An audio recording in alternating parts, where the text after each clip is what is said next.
what the Swahili people say is siku ya nyani kuja kufa. Kila mtu teleza. Kabisa. I mean, everything he has tried is just not working. Absolutely, Fred. They've made almost 15 attempts to seek for court directions, made the petitions that have been in the courts, but unfortunately, Deputy President Gachagua'S hasn't been quite lucky. And I think his fate now hangs on one last decision. But the three-judge bench that is looking into his matter, they had given a commitment that they're going to give us a resolution by 8 p.m. in consideration of the fact that we have a session 8 a.m. 8 a.m. So probably in the next hour. So they're supposed to give us back their feedback on the president, deputy president's all the issues that he has raised in court. And this becomes his very last chance to be able to get recourse from the courts, or else he faces what could potentially be a journey into political oblivion. But it'll be very interesting to see how the day goes shortly after this. Do you think, taking into consideration what is happening or what has happened, he could be going through some sort of regrets right now? Absolutely. Wishing he had not taken this route. Absolutely, Fred. Whenever you embark on a journey with friends or partners or family members, and you've decided that this is the goal this is the objective that you want to achieve as a team, you work with trust, because this is either your long-time friend or it's your family. And you know, President William Ruto and Deputy President Gachagua'S, having gone through what they went through in the previous regime, and most of them had to go through a very tough time to be able even to make it in that election. The way they like to say that in Africa, presidents rarely lose. So whenever you're competing against a sitting president, Fred, the chances are always very slim that you can be able to go against the machinery.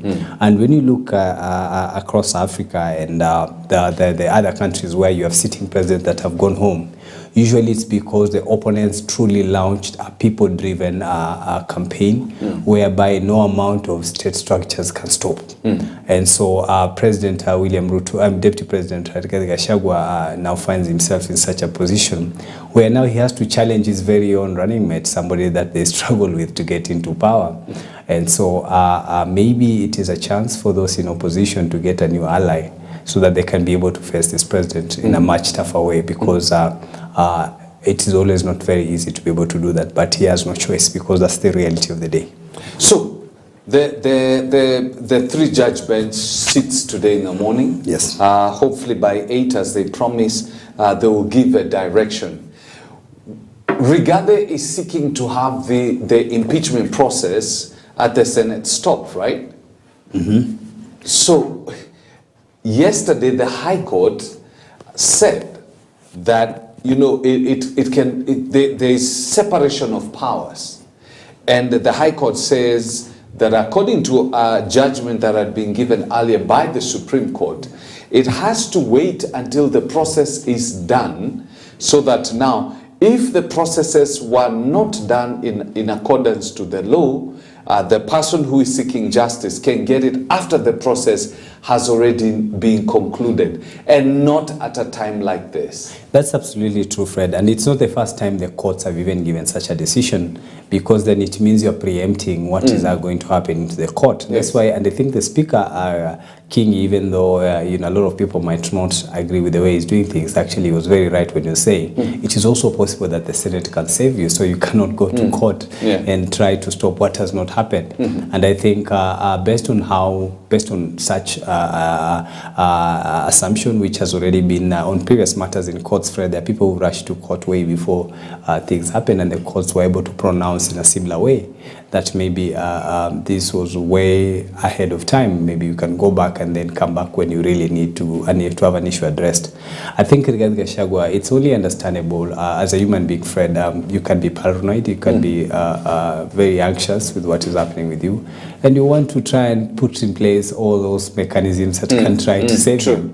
And I think for Deputy President Gachagua'S, because he understands the implications of the activities of today and tomorrow, because I think tomorrow in the evening is when his fate truly comes into play, because I've looked at the program of how the process is going to be run.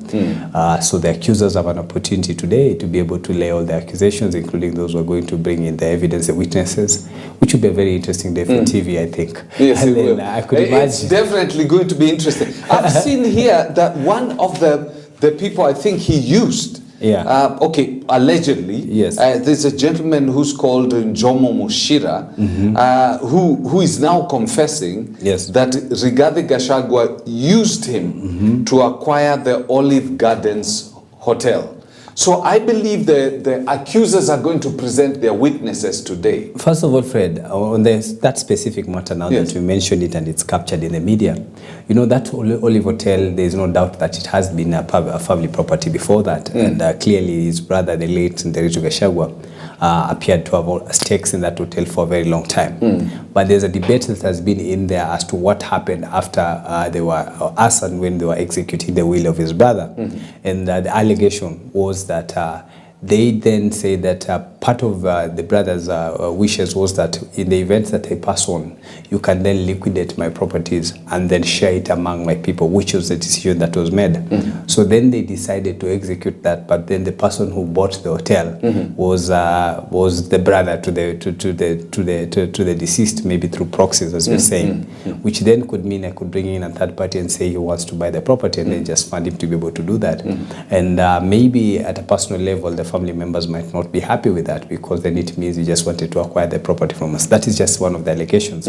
But does that constitute... It has no any criminal liability. That's what it has no, in as far as the impeachment of the deputy president. And Fred, not just even this specific question of Olive Gardens. You know, Deputy President Rigathi Gachagua has not been charged in any court in this country where he's guilty of anything. Not even tribalism as they want to. He has never even been summoned by the NCIC. You understand? That's why the other time I was telling you that most of the things that have been said so far can largely be construed as what you call hearsay, things that you just speculate. Because I even saw Mheshimiwa Mwingi Mtuse bringing in even video clips from some commercial TV stations that were being aired of news that had been covered of him purportedly being divisive. But you see, in law, you have to come and own the clip. Someone must come and say, indeed, it's true, we covered it, and this is what he said as part of the witness process. Because the video link alone does not justify, is not evidence in law. We can't just come to court. Even if we can figure out and say that person or that video is Ngaira or his friend, somebody must come and own the clip that indeed I was in Kandara and I saw you lifting somebody's bike, so that to be able to give it weight. So none of that has happened, and so everything that is in that, largely what has happened through that prosecution, I think the courts are not denying that there could be something that is of error, but they're just saying that maybe the process, we can derail it, because currently maybe the objective of the deputy president was actually to be able to derail that particular process, so it doesn't get to a level where it's voting. But I think if the judicial system is something we can bank on, he has legitimate issues that he can question, because truth of the matter is that this deputy president has not even been summoned for a day to say that he's tribal, and has never set foot, at least up until at least as from when he became deputy president, he hasn't been to any court being accused of any corruption or anything like that. And if he were to do that, you'd remember that Kenyan legal system presumes that you are innocent until you're very proven guilty. This president was actually at an international court facing murder crimes, and he was cleared to run for office. And so because that was the presumption, even the Kenyan courts, that's what they presume. They said it's an allegation. Until that one is completely cleared, you cannot conclude that this person committed these crimes. So it's understandable when the deputy president is able to defend himself like that. Now, if we look at the grounds that have been presented, do you see anything that would constitute gross violation of either his office or the Constitution? Fred, I've just said that there is nowhere on record on everything that he's been accused of. Remember the Public Service Commission, which also regulates all public servants, including the president, because they are all employees of the government, has also a disciplinary mechanism where any public servant that conducts himself in a manner that is not acceptable, there are recourse measures where you're given a warning letter, and places where you can be able to form even a tribunal to investigate into the conduct of a particular civil servant. This deputy president has not faced any of that. You understand? At least not in practice. You know, we can claim and make allegations, but as it stands, because courts do not listen to rumors, they would like to see the cases, to see facts of what has happened and be able to be presented in court. And so I believe that's why, that's probably what gave this deputy president the motivation to go to court, because that's a very legitimate concern. It's very clear that at least legally he has not faced any prosecution, and there's nowhere even for a day has been summoned for his main allegation of tribalism and misconduct. Nowhere, Fred. So they largely remain allegations. But then you see, as you alluded earlier on, is that Kenya then the government of Kenya then is led by three arms. So we have the executive and the judiciary and the legislative, and each one of them is deemed to be independent, even though they work interdependently. And so that process is a parliamentary process that is fixed and is well known. So I believe that Speaker Amason Kingi is actually very right when he says we have to go through the process, just that then for sure it will face legal challenges even after the impeachment process takes place. The vote is tomorrow. Somebody can still go to court. Any Kenyan taxpayer can go to court and petition that process, which then can be questioned. Because remember, you can even impeach someone post, even if he resigns today. You see, remember the case of Donald Trump. You resign, but the parliament can still proceed with the impeachment process and becomes a check and dot in your career, so that in the future when you want to go and run for any political position, you know, part of the things, the clearances that you have for IBC is the ESCC certificate. You must be cleared by ESCC. So then such an impeachment. So even if he had resigned, these guys would still... Yeah, which is the intention. And it gives us, you know, one of the advantage, Fred, of why I really loved the idea that this deputy president was going to court is exactly why I also liked Raila Odinga going to court in 2017. Because, Fred, 100 years from now, Kenya will be here, and there will be somebody wanting to run for president. It sets a precedent of what do you do when we face such a situation. I think the future deputy president, and maybe even a president, would one day face himself be in such a position, you know, because Kenya is a growing democracy. Maybe someday will be like South Africa, where you can recall a president. You know, President Thabo Mbeki never finished his second term, and they fired him midway. And Jacob Zuma was not just fired; they jailed him as well. You know, that's a real democracy where people are held accountable to their personal. I pray, Fred, for that day, when the day, because now that we've shown courts can actually dismiss a presidential petition, we need to go to a level where now a president can be charged even after that, and be able to personally held liable for any things that Kenyans probably or the citizens feel that he did not do well, and then taken through the right courts procedure to be able to be held accountable. I think that will help us, even the future presidents of this country, to understand that there are consequences to every action that you do. Because up until today, we are assuming that a president is invisible. President Moi, for those who went through his 24 years, Fred, and if you just walk through Kiambu all the way to Nyeri, and people that went through what they went through in the Kanu days. The other day, some time back, I remember being in Kabete there, and I met Mheshimiwa Paul Mwite, who was a former MP, and how he was telling us stories of those days of Mwakenya and the multi-party politics. And he even showed us a video when he was being beaten with the cops, and he would go home, you know, with stripes of beatings over it. It was not fair. You understand? And the person who did that still died in luxury in some mansion somewhere, and not in court or in jail for having done that. Paul Mwite, just like President Moi, were sons and people, they belong to people, family members who would never want to see their son like that. I believe, for example, this president would never want to have a scenario where his daughters and his sons face biased. And so if I told you wouldn't want to do that for somebody else's son, then do it to somebody else's sons, because all this work. So I agree for Deputy President Gachagua'S that he has no choice, because Senate is going to actually proceed with this process. They've indicated that, and nobody can go and stop it. I think now he has a very limited time to see how much loophole does he have. Because, Fred, if he goes through this process and presents himself tomorrow, because today is the allegations, and tomorrow he's supposed to bring in his defense team so that he'll be able to defend himself, and then ultimately face the vote, which has been scheduled for 8:30 p.m. tomorrow night. So 30 minutes from that, we are likely, you know...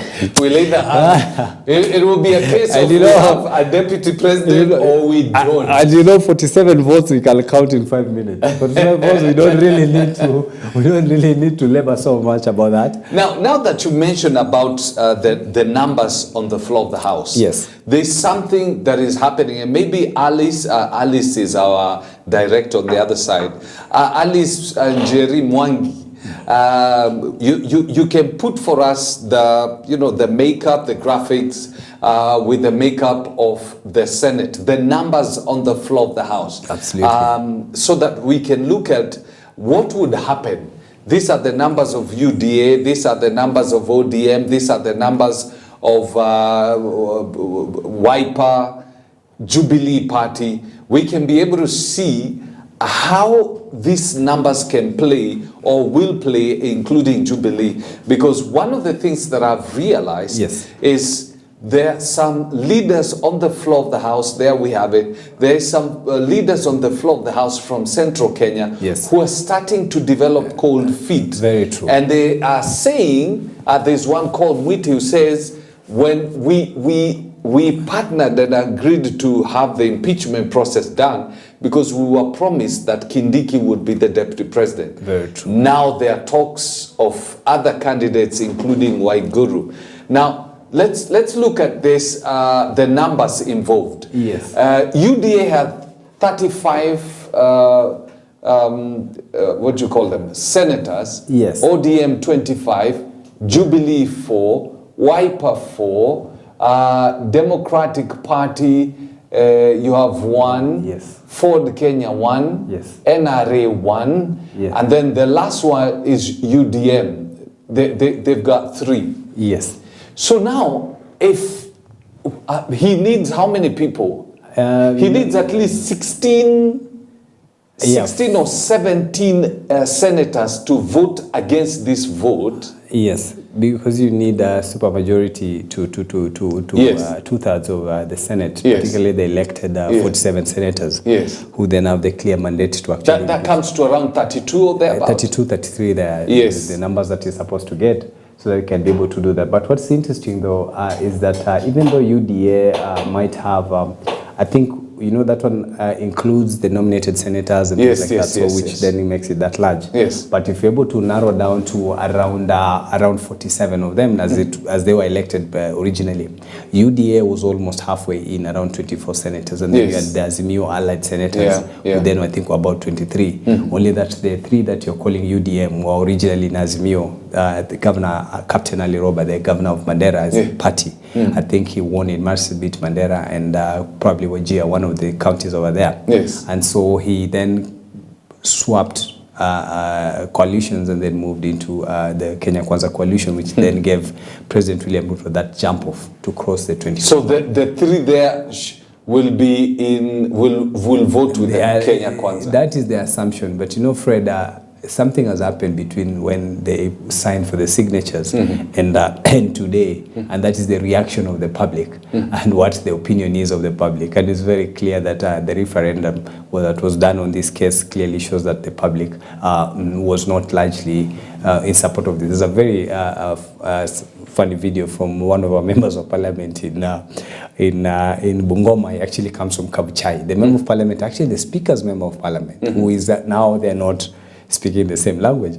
He did a quick survey in a funeral to ask the people. He was saying, I'm trying to get the verdict of the people. And he said, for those who are saying I should go and vote no, and then everybody, yes, and then he said no, and then he said, Kusha, whatever. You know, there's a reaction. He's going to vote no. Absolutely, and he's made it clear. And you know, he didn't vote for the finance bill. Never mind, based on the coalitions, he's actually supposed to be a government-leaning member of parliament. Yes. But, you know, he's taken a different opinion, and he's going to be, and that is in a National Assembly that has almost 340 members of parliament, where you can hide within your decisions. You know, not so many, half of those members of parliament, Kenyans do not know them. They can easily pass on the streets. But, you know, the Senate is so small, you can very You're easily... only 47. You can almost count all of them. Yes. All the senators that we have. So it's one of those decisions that you can't hide from, and I think most of those senators are looking at the repercussions of what they've done based on what happened with the Gen Z movement. There's a chance that, particularly those that are coming from the mountain, Fred, I tell you, I've listened to what the mountain people are saying, and it's very true that there's a consequences. We are likely to face some consequences, political consequences for most of the senators, probably 9 or 7 senators that come from the mountain. Around 9, I think so. Yes.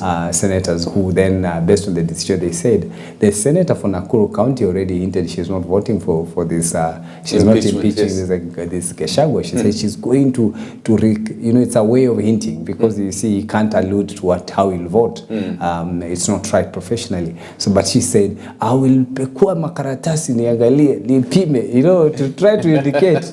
A sycophant. I am not Fred, to go a sycophant would not have time to pekua the documents to see. Just vote. Just vote and walk away. Yes. But for her, I think she's read the mood of the house. Even though we also have local politics, she's now going for governor of Nakuru County, and I truly believe Susan Kika might not survive that kind of a race, because she comes in very handy. She's a lady who's handled a company with billions and billions of shillings.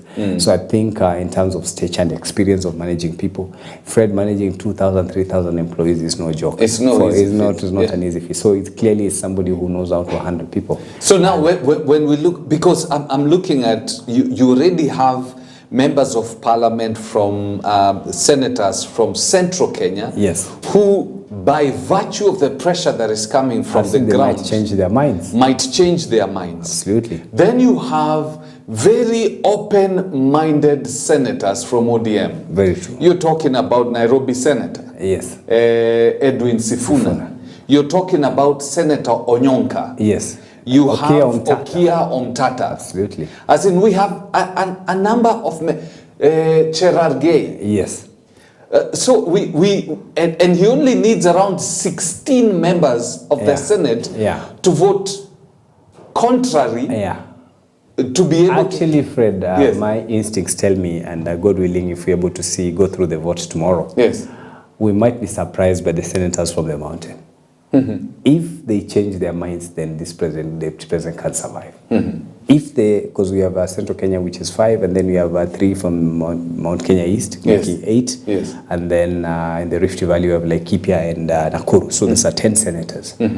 If those people can be able to read the mood of the ground, as so far everybody has seen, and they decide to change their vote, Rigathi Gachagua will continue to be deputy president tomorrow. Because 10 votes turns around the entire vote that they need. Because you remember how the governor of Kericho survived. He just they missed the threshold by 1 vote. Yes. I even saw somebody say 3.23. I'm trying to figure out who's the 0.3. Because there's no 0.3 of a human being. Yes. But they just didn't meet the threshold by a slide.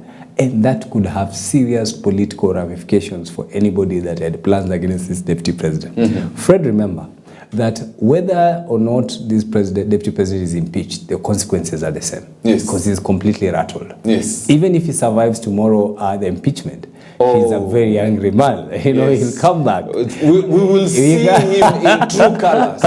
Absolutely. Yes. And so whoever planned this decision, I think I said it maybe here on some station, somewhere will say that whoever planned this thing must ensure that it goes into full play, because the consequences are the same. It's very clear that the deputy president now is a wounded man, and if those members of parliament in the Senate, I am sure if there's usually you have what you call a chief whip, a party whip, who whips the people based on the party decision. So in the Senate is my dear Senator Boni Halwale, who's the chief whip of the and Boni Halwale is the other guy. And he said, he repeated what the Senator of Nakuru said. Yes. And remember, Boni Halwale is an experienced senator. He's not a startup politician. Yes. And 2, you remember Boni already walked into Kakamega and shook hands with Governor Paranya and has technically moved to the opposition side. Yes. Even the way he's positioning himself, he's positioning himself with the opposition base in the country. Because that is the majority. The other day I saw him in Kakamega on top of his 4-wheel drive vehicle. Yes. And he was explaining to the residents of Kakamega what he's going to do, how it's going to be done. Absolutely. And you can pick from what he's saying. This is not Fred, a man many times throughout the 3 impeachments that Governor Kawira went through, Boni Halwale literally saved her. Because as the chair of the committee that was prosecuting her, she gave her maximum audience and an opportunity to truly defend himself. And you see, that's why those MCAs now have lost 3 times. If they come the 4th time, maybe we don't need that county assembly, because then the problem must be the MCAs. Because 3 times lucky, it just shows, even as Christian's friend, it just shows that God is on her side. And that's why she keeps on surviving. I think Boni Halwale is another one that also, and remember, he's an elected UDA senator. Yes. So already we are talking about 6 senators who are out of Central, and then if you put the 10, then those are 16. Yes. We might just be shocked by what happens in Parliament. Yes. We might just be shocked by what happens in Parliament. And there's something else I mentioned the other day. Remember, this deputy president has already aligned himself for 2027. And he actually said, he's on record on video there saying that by the end of this December, anybody that wants to do something in 2027 must be ready December. Even as Fred, I've told you many times, by December we are going to be ready for what we want to do in 2027. And that includes challenging this president, because I keep saying that in any democracy, no president should go unchallenged, because that's why we have elections every 5 years, is to be able to bring in more ideas. So still on the numbers, we still have Wiper. Wiper has just about 3 senators, Fred, not so much of an impact. And even though they clearly are not with this impeachment plan for Gachagua, and they've made it very clear. The party leader of Wiper has made it very clear that that is not a party position. And even though the move of the motion comes from Mukambani Mwengi Mtuse, but he was elected on the Maendeleo Chap ticket. And so immediately there was a pushback from some of them, the elected leaders over there. I saw a tiff with the governor of Makueni, because the governor of Makueni said, so, and of all people, they chose a Kamba to be able to do that job. And so, he was alluding that this is not our it's not our motion. It's not our motion. It's supposed to walk away, which is what I was even saying for ODM. It's very unfortunate, Fred, what has happened to ODM, because this whole impeachment process has no political value to ODM. It has no political value to the leaders of ODM. It's interesting that, maybe Alice, you can give me that graphic again. We look at that because Kimani Ichung'wah had vowed that he was going to make sure that this governor that the deputy president is impeached. Yes. At the same time, we had other people saying the same thing. And Witty says that, they have a feeling within Central that they're going to be given a curveball in this. So Central Kenya, or the mountain, is feeling like we are going to be played. Big time. Big time. Because now you have some leaders from Western Kenya saying Musalia should take it. Yes. You have others saying Waiguru should take it. There are quite a number of names that Kangata also has been mentioned. Fred, this impeachment of Deputy President Rigathi Gachagua, if you look at it from a 360 angle and look at the other angles that are possible angles of it, is that after the exit of President Uhuru Kenyatta, the next most high-ranking political leader in this country, whether you like him or not, is the deputy president, by stature and what he's achieved even so far.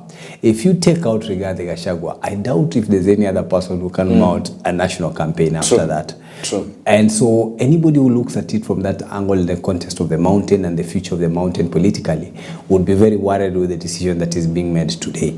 Because this decision then clearly sends this deputy president to political oblivion, and then it will take a miracle. Jeremiah Kioni said 30 years, but I had another clip from Governor Joe from when he was governor. He said it's going to be 50 years before the mountain even sees any power. And anybody who understands politics and it's how it translates to economic development in the context of African politics, which is extremely sad, but it's the reality, would be very worried when you begin to see some of your best soldiers being taken down in such a way. Because Rigathi Gachagua, at the very least, there is nothing that Rigathi Gachagua has been accused there that 80% of the members of this presidency cannot face. Gross violation of the constitution, tribalism, acquisition of properties from somewhere there. Most of them, we don't even know even one matchstick that they would be manufactured. Most of them, including, remember, President William Ruto has never worked anywhere since he left campus. He just left campus and went into politics. So his salary is only one and is known. You can very easily, just take his pay slip versus tax returns and then ask him, how did you get the rest? And it will be quite something. In future, if there's ever a president that would want to audit this president, it will be very easy. Yes. Because he has been just a member of parliament all through. And so I truly believe that there are people in the mountain who share the same sentiments, and they might retreat because that is now the discussion, that what happens after the exit of Gachagua'S in as far as the politics of the mountain is concerned. And as usual, and as it has been over the years, that the mountain has always embraced the tough leaders that work in the interest of the community. And I doubt if there's any puppet that President William Ruto will put there as a deputy. Do you think there will be no traction? There will be no can King Nicky hold? Fred, there are a couple of things that President William Ruto must consider when now choosing who to replace as his deputy president. That person, one, must be somebody who's able to campaign and get votes for him. That person must also be able to mobilize resources so that he can be able to take care of the finances, because presidential elections are no joke. But thirdly, and most importantly, that must be somebody who's also able to win the presidency in the future. So that person should be somebody that can be able to win elections, so that in the event that he's offended many people, he can even at least survive. Yes. And when you look at the direction where we're heading to, Fred, is that then we are likely not to probably have another president for the mountain anytime soon. True. The mood of the people. And so, and even when I was having this discussion the other day, and I was telling a friend of mine, I was telling him that many a times when we talk about numbers, we always forget the input that came from the other people. Yes. This president got 600,000 votes, I told you, from Western Province. He got another 400,000 votes from the coastal region. Those are 1 million votes of voters who were never supporting this president. So even if the mountain had voted the same way they did and delivered the numbers they did, they would have never won this election without the other people. Yes. And when you look at the context of our Kenya constitution today, Fred, it says you must at least get 25% in 24 counties. The mountain has only 10. So it must always have an ally. So when you have regions that then have concluded that you brothers, you've had enough, it is extremely hard to see how you can sell a new candidate. Maybe if that person runs with the intention to negotiate post-election, then you can run and then bring in what you can, the 10 governors, maybe 30 members or 40 members of parliament, and negotiate. That will work because Kenya is a free democracy and people are free to run and form coalitions. But they might struggle with that. So the president has to look at those three things: the ability to be able to campaign, the ability to be able to mobilize resources, and the possibility that you can become a future president. So when you look at Musalia Mudavadi versus Kindiki Kithure, Musalia Mudavadi is a viable candidate in the future because he's somebody that can be president in the future based on where he comes from and the fact that he's a new face at that level. So he would want to make that bet. In any case, the president is now, if at all this president is not aware that he has lost the mountain, I want to tell him on this show, he has lost the mountain. Completely. This one is so I think in his mathematics, Fred, because then it means he has almost 4 million votes at stake. But I'm thinking, by the time you pull this kind of moves, because if you look at the history of this president, in all his moves, he's never lost, number one, an election. Very true. And he's very, in terms of strategy, he's known to be a very strategic person. Very true. He must have done his calculation very well. And assumed and reached the conclusion that I can win the presidency without the mountain, or without the major percentage of the mountain. You know, Fred, I was with another famous clergy, the other day on a different station. And just before we went on air, immediately we started talking. He said something that was very symbolic. He said, anybody that is planning to be re-elected and get back into power cannot make the kind of mistakes this president has done.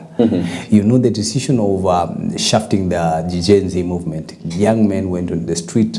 Fred, somebody's son was blown, his head was blown off on that Parliament Road on live TV. It's something that you can never forget. And what happened transpired afterwards, where he did not appear to have really taken the concerns of the young people very well, and only used political antics to be able to navigate across that storm. Those young men you saw in 35 counties on the streets, Fred, have not left the country. they are in the country, Yes. and they'll be there in the next election. And that's a critical mass. That's a critical mass. and you realize any moment they crowd, the message is one. Ruto must go. Anytime you've seen, I'm sure Yes. you're watching every day. Even during the public participation. I'm telling you, I mean, it is you know, in politics we call it sloganeering. You know, it is now a common slogan. Yes. Anytime you see that person, that is the message. So the message is very clear. Yes. And then, so that was a political mistake. That was the time when you had an opportunity to restructure government, bring in young faces, appear to be, you know, empathetic to what had happened and bring the young people on the table. But he didn't do that. Instead, he went and got all retired politicians like Joe and Oparanya, who have served for 20 years, who should be in retirement, Yes. are the ones that he brought into cabinet. It was an insult to the young people. So they are waiting for him. Those are opponents on their own before you bring the others. Yes. And then now we're also looking at now what has happened with this issue of impeachment of Gachagua. President Uhuru Kenyatta was very wise. He knew that he had disagreed with Deputy President William Ruto, Yes. but he didn't appear vindictive. He allowed him to be able to run through, he allowed him to be able to go through the entire process. Yes. And then he also even allowed his members in cabinet. Remember, Charles Keter and Chelugui were in cabinet all through up until the last day. Yes. And you know, somebody like Charles Keter, this is what you would call an insider of the deputy president. When you pass the cabinet decisions like 30 seconds later, he has briefed the deputy president. Yes. And so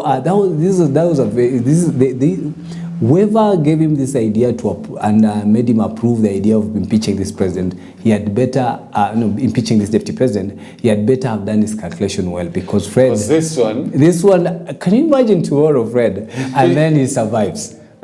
Just How are they even going to rule together? That I doubt if, because and this guy is completely, and he's not the kind, he's not a Ruto. He's not the kind of a person who will keep his mouth shut. Absolutely, and you can imagine, probably he would never attend another cabinet session for the next 2 years, because now you can just move on to do other things. And you know, he has already told Kenyans for 2 years that he's the truthful man. Is that he never fails to, and he has called it, he has already branded it betrayal. He said this is betrayal and conmanship. And that is the message that he's going to go around the mountain with after today. I mean, after tomorrow. After tomorrow. It's betrayal. I am sure they are doing that. I was speaking to a bunch of people that were saying that, you know, we're just waiting for that decision. And hopefully, this president probably we might have big news tonight, Fred. It will be very interesting, at least before midnight. I doubt if he will have any representation in the Senate if the idea is to challenge this president.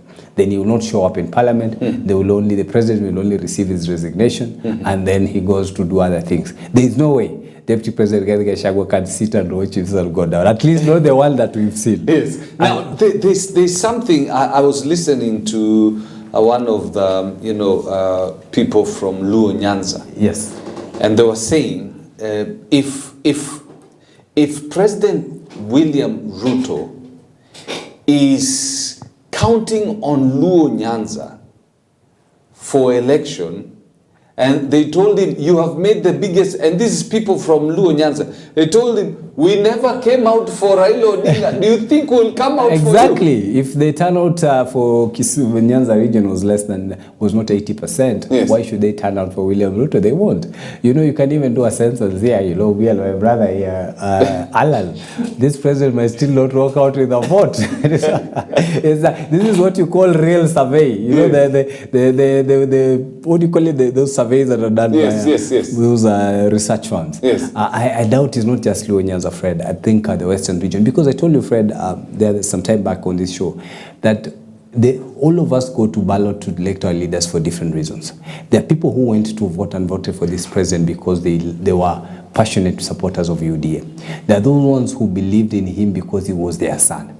And there are others who probably believed in what he sold because he was never their person. And that's why in areas like the Western region and Nyanza, as you're talking about, particularly South Nyanza, Kisii and Nyamira and Migori, where the president got a lot of votes. He even had a lot of members of parliament there. Those are not people from his village in Embobut. Those are people who voted for him for other reasons. In the Western region, where we come from as well, you can imagine 600,000 votes. Was most of those people in Kakamega County got 144,000 votes. And then the very famous Bungoma County, almost 250,000 votes. Already that's 400,000. And then there's bits of what he got in Trans Nzoia and Busia and I think Vihiga County, which was a very substantive vote. Most of those people, because I know them, they didn't go to vote for him because they were really passionate members of UDA. Some of them, including one of my uncle, actually said, I'm just tired of not winning. He said, one of my uncles said he's tired of not winning. And he was right, because he has voted 4 times and we are not winning. It's called exhaustion, Fred. You know, if I keep on, you come back here and I keep telling you the same thing, you know, you can get tired. It's human. Yes. So he said, I want to win, guys, for once. At least for once, let me win. For only that reason. Yeah, it's not that he did, because I am sure he doesn't even know how the UDA manifesto works. He has never left our ward, leave alone the town, you know, our local town, since he was born. And he's a guy in his mid-40s now. So the only thing he knows in the village and the radio, I doubt if he even knows the UDA manifesto. But he told me, he said, George, we never win, Bala. We never win. Tumejaribu sana for mzee, but we never win. Let me win for today. And he actually won. You understand? And I think that was the only time he won the bet, because around the same time we had another bet during the World Cup, and then Brazil was playing against Cameroon. And on the same day, government had just launched this debt program for SMEs, the Hustler Plan. And he told me, you know, just take that 500 Wekele bet. This one we are winning. And you know, it was very shocking when Cameroon lost that election. He continued losing after that. You know, but Fred, is true. I'm just saying that this president might have miscalculated, because I am just trying to do, as somebody who's analyzed politics for the last 20 years, since 2005 at the very least, Fred, I'm just asking myself, this president got 3.4 million votes in the mountain. In the event that, say, 2/3 of that number do not vote for him, could be 2.5 million votes. Where will he go to collect 2.5 million votes? Is it in Western? Is it in Nyanza? Is it in Coast? And Fred, I highly doubt. Where will he go? He cannot. Where can he get? Yeah, because you say most of us have agreed that he's largely lost the mountain, and those are almost 4 million votes. So I say, let's assume he loses even just 50%. That Deputy President Gachagua'S and his allies are able to walk out with 2 million votes and take them wherever, even in the forest. They can go with the 2 million votes in the forest. But he just fails to get an extra 2 million votes. Where in this part of this country will he come to Western and get 2 million votes? Can the Nyanza that we are talking about give him 2 million votes? If even Raila Odinga never got the 2 million votes in Lower Nyanza, can William Ruto be able to get 2 million votes? For what reasons? I doubt he can do that. I think this could be a very serious political gamble, Fred. And it will be very interesting to see how that goes. He must then do radical things. He must be able to, first of all, he must make sure that then this is the time for us to receive gift. Anybody from Nyanza and Western and the opposition areas that didn't vote can smile for once that maybe even Alan will see a tarmac in his home. Because this is the time now, because he must really go overboard, be able to show the other region that they're truly in government and give the goods the way we like to say in political sense, so that he can be able to truly translate and recover what is lost on this side. Now, there are people, as we bring this to a close, there are people who are hoping or who believe that the tough wars, the superiority wars between National Assembly and the Senate may play out in favor of Rigathi Gachagua, as Senate tries to prove that we are the big boys. You see, Fred,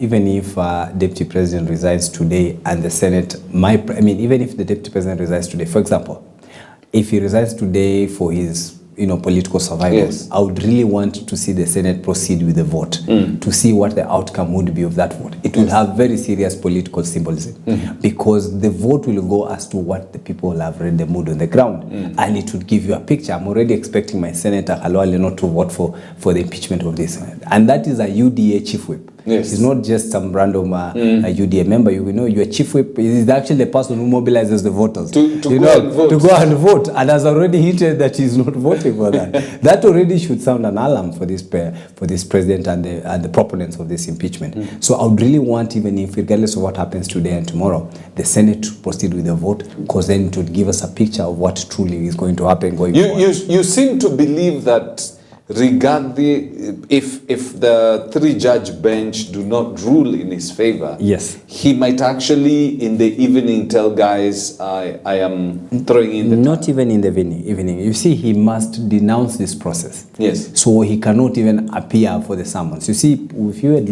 I've looked at the program of what they wanted to do.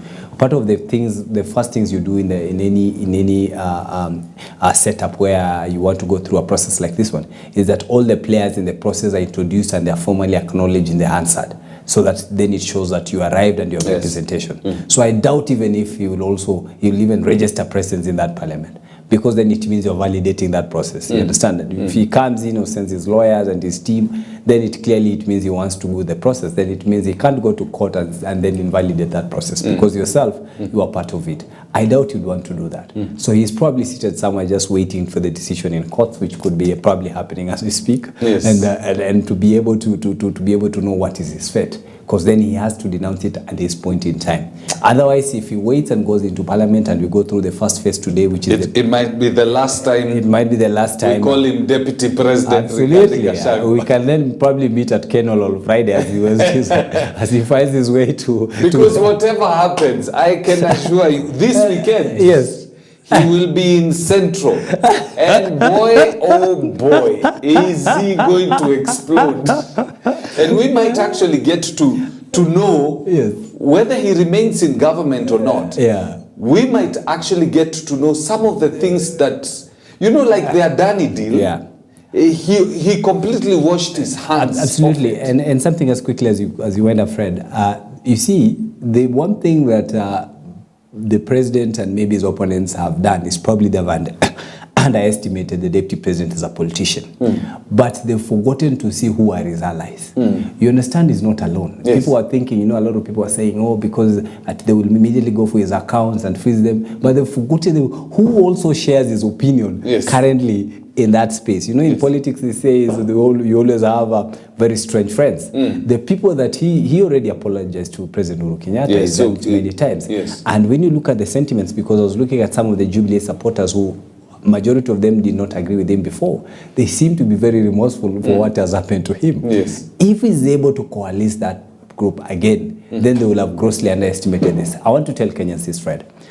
Assuming today the deputy president resigns and then becomes a free man who is viable to run, with 4 million votes and almost ability to mobilize 4 billion shillings for a real presidential campaign, he becomes this president's first main opponent for the 2027 elections. Because with 4 million, there's a massive head start. You have a very big head start. So he becomes, if just that decision that I'm resigning to challenge this president, that is President Ruto's first opponent before we think of these other people that will come out.